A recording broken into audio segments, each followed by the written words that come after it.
Alright, the Elizabethan buttonhole left-handed as requested.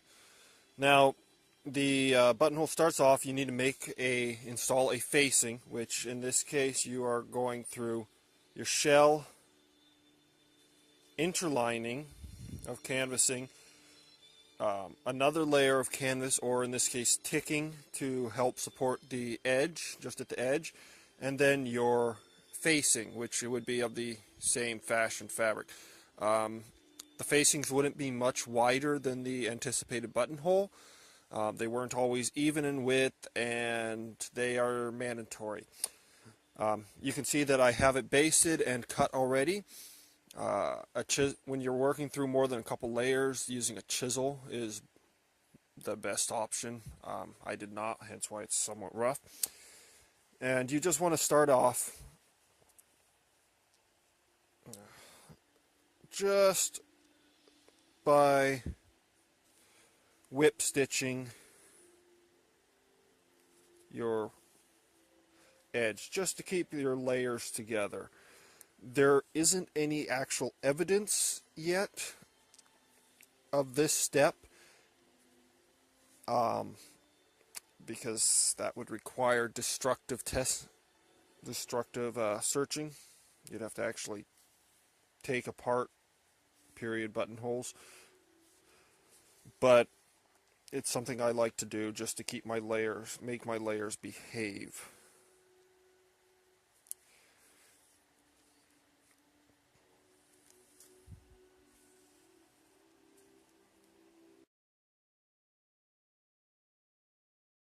And this is essentially a basting thread, but it will stay there and you'll work the buttonhole stitch over it.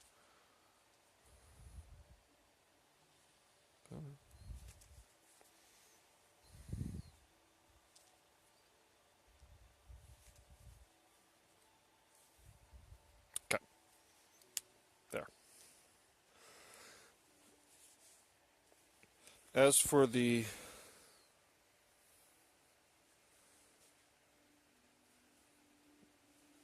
buttonhole stitch itself, I will be, you can see I'm using contrasting thread for your benefit. Run your thread through from a little ways away, just knot it or not, doesn't matter. Come up through this buttonhole slit, cut. And now we'll start.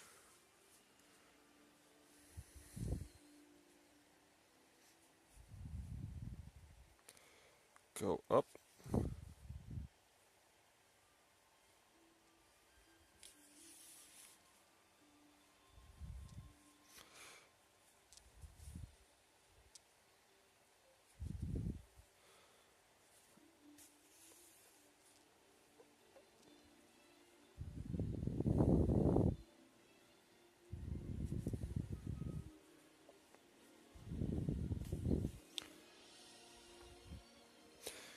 You can see that I'm bringing the needle through the slit, up. I'm wrapping the working end counterclockwise around the needle. That's the end that includes the tail, and pulling it taut. Now, see how I have the anchored end tugged down? That is necessary to get a neat purl. Otherwise, you eventually get a kind of a braided effect, which is attractive, and you can see it, and you do see it on some period buttonholes, but is not what I am looking for.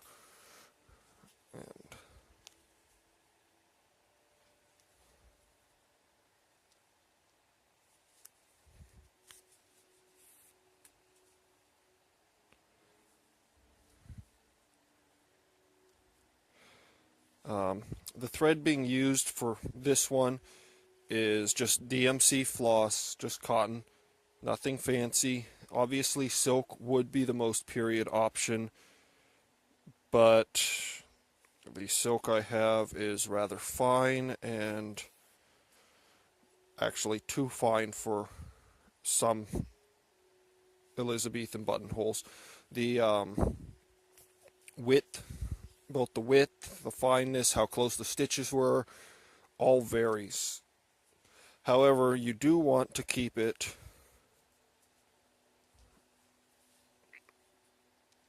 fairly close, if not packed tight.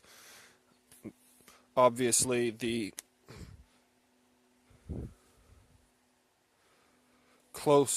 smaller the thread, the closer your stitches will have to be.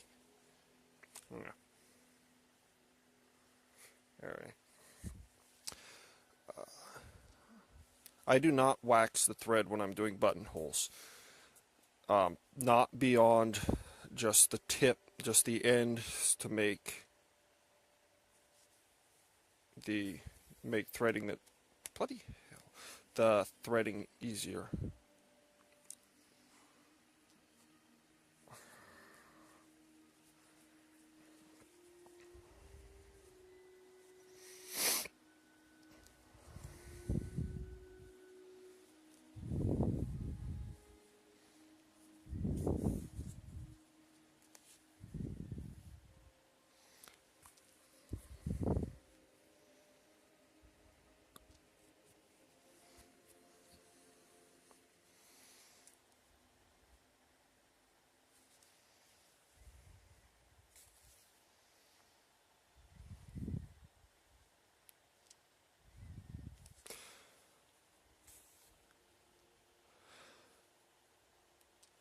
And unlike later buttonholes, 18th century or later, there is no sign of cording. That's a heavy cord running, which would be running underneath the buttonhole to help further support the edge. And one more stitch. Okay. Okay. The bar tack. You're going to go down, across, basically whip stitching or doing a small satin stitch. Just 2 or 3 times.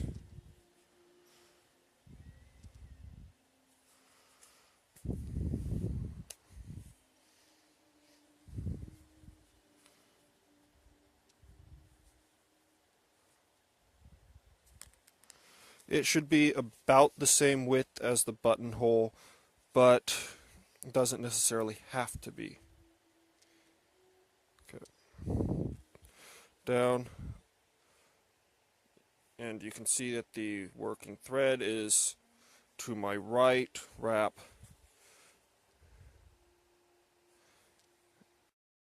and the bar tack. So, now, the bar tacks on your 16th century, buttonholes appear to normally be pulled so the purl is either towards the edge or towards the inside of the button. And I'll show you what I mean in a moment. I've also had success coming back and doing the bar tacks later, after the main buttonholes were all finished, which may very well be an option. So, after you finish the bar tack, come down and back up through the buttonhole just to finish that off. Now you're going to start down the other side. I do suggest, there we go, lightly catching that, just to keep there from being any gaps.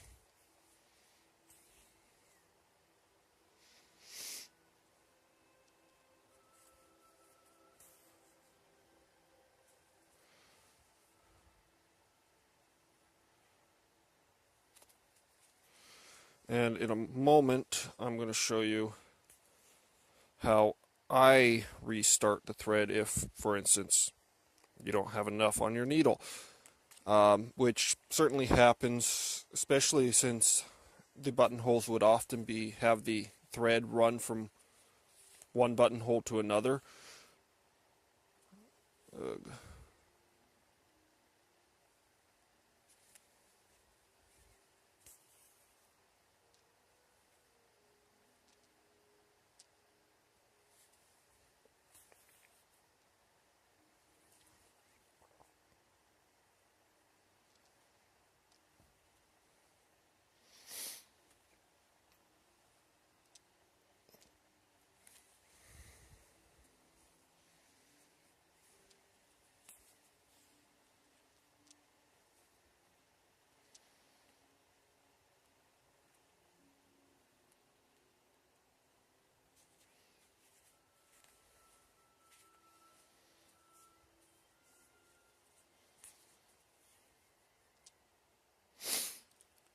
Okay, so you're running out of thread.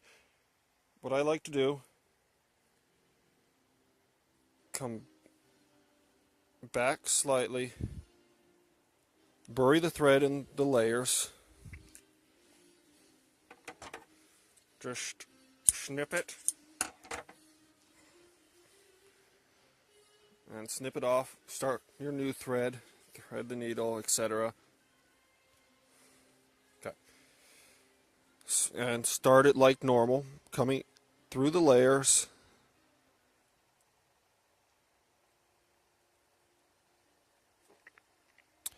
And I come out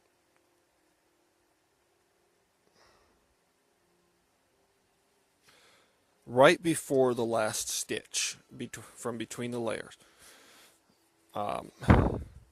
That lets me pick up my stitching more or less uninterrupted.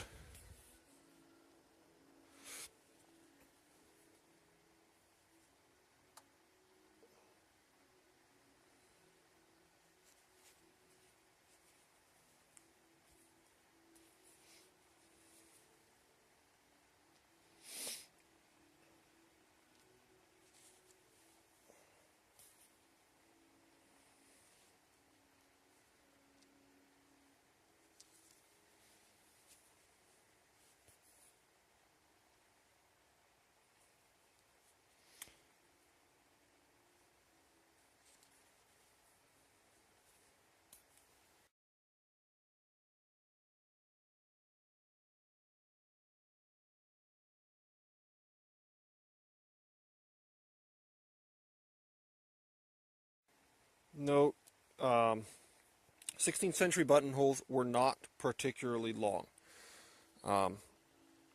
Not much longer than needed to fit the buttonhole through the button through the hole. A few more stitches.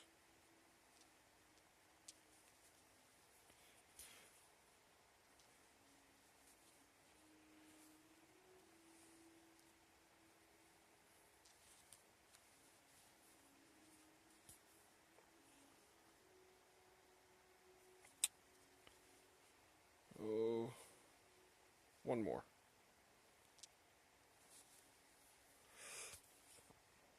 Okay. Do your overcast stitch. Most of the time, this doesn't necessarily go through all the layers. Looking at the extant buttonholes and patterns of fashion, you can only see one or two examples where you can actually see the whip stitch under the bar tack from on the wrong side of the fabric.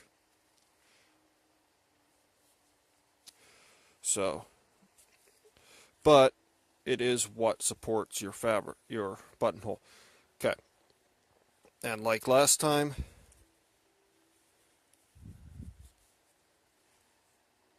sorry, go there. You do not want to pull it particularly tight. I do like to catch some of the fabric just to help keep it from migrating. But we're talking a small amount of the outermost layer.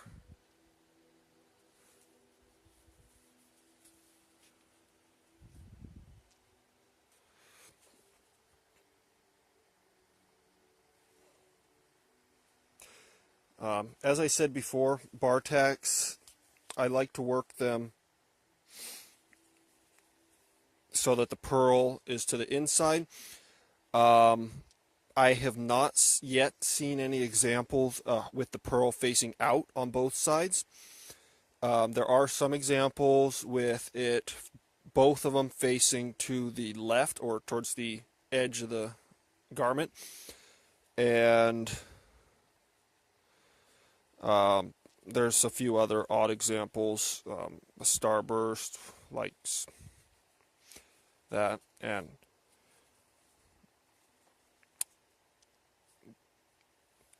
there you have it.